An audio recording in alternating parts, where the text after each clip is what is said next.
Deep within our brains lies the nucleus accumbens. Don't let its size fool you. It governs pleasure, motivation, and reward, propelling us towards joy and satisfaction. From savoring a meal to achieving goals, it's a hub receiving signals about pleasure, like the taste of chocolate or music triggering dopamine release, the feel-good chemical, creating pleasure and reinforcing behavior. It drives us to seek rewards, motivating essential activities like eating and bonding, but it can also lead to addiction. Dopamine, often hailed as the brain's reward molecule, plays a pivotal role in the intricate dance of pleasure and addiction. This neurotransmitter acts as a chemical messenger, transmitting signals between neurons in the brain. When we engage in activities that bring us pleasure, whether it's enjoying a delicious meal, listening to our favorite music, or spending time with loved ones, our brain releases a surge of dopamine. This dopamine surge activates the reward pathway, a complex network of brain structures that includes the nucleus accumbens. The activation of this pathway creates the feeling of pleasure, reinforcing the behavior that led to the dopamine release in the first place. In essence, dopamine tells our brain, "That felt good, let's do it again." This mechanism is crucial for our survival as it motivates us to engage in activities that are essential for life, such as eating, drinking, and social bonding. However, this delicate balance can be disrupted by addictive substances and behaviors. Drugs like cocaine and heroin artificially flood the brain with dopamine, hijacking the reward system and creating an intense, short-lived euphoria. This surge of dopamine is far greater than what we experience naturally, leading to a powerful reinforcement of drug-seeking behavior. Addiction, a complex and often misunderstood condition, exerts its grip on both the mind and body.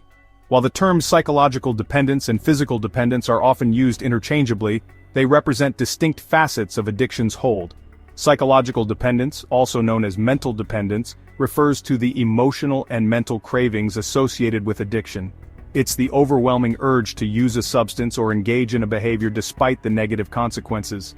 This craving stems from the powerful memories and associations formed in the brain's reward system. For example, a person addicted to gambling may experience intense cravings when they see a casino, hear the sound of slot machines, or even just think about gambling. Physical dependence, on the other hand, involves the body's adaptation to the regular presence of a substance. Over time, the body develops a tolerance, requiring increasingly larger doses of the substance to achieve the desired effect.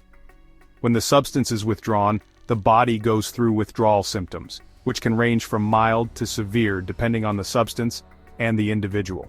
For instance, a person addicted to opioids may experience physical withdrawal symptoms such as nausea, vomiting, muscle aches, and insomnia when they stop using the drug.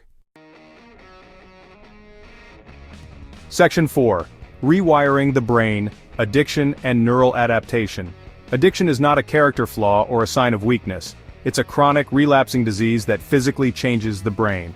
When someone repeatedly uses drugs or engages in addictive behaviors, it alters the way their brain functions, particularly the reward pathway. These changes can persist long after the person stops using the substance or engaging in the behavior, making it incredibly challenging to overcome addiction.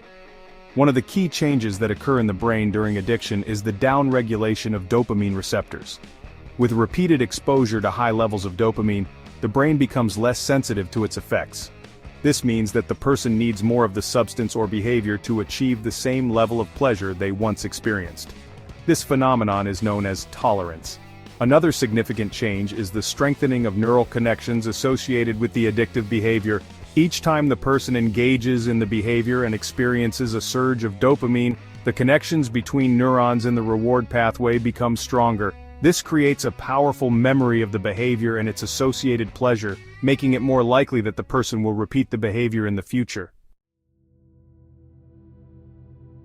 While we've examined the neurological aspects of addiction, it's crucial to recognize the significant role that social and environmental factors play.